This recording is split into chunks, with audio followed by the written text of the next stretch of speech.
Welcome back, The Kraken! Matapos ang maikling pagpapahinga sa probinsya, nagbalik na si Junmar Fajardo.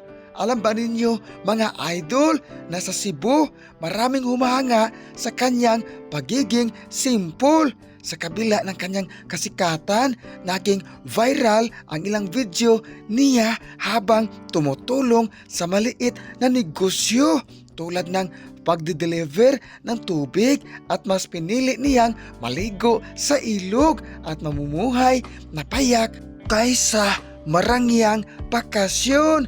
Ipinakita niyang kahit isa na siyang alamat ng PBA mga idol na natili siyang mapagkumbaba. Grabe ka, The Kraken! Saludo kaming lahat sa inyo!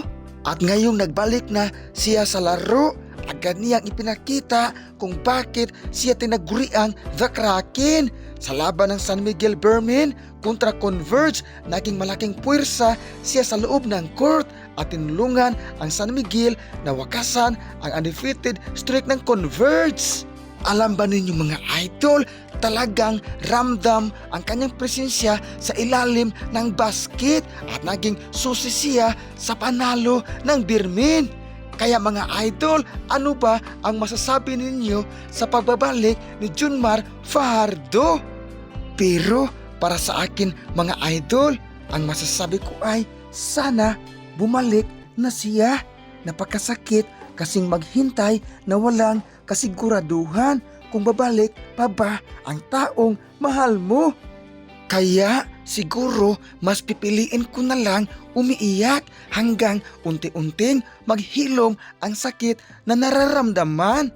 Grabe naman yan mga idol, sobrang sakit. Pero alam ba ninyo, mas masakit pa sa pagkatalo ng Converge na dati ay undefeated na sila. Aray ka!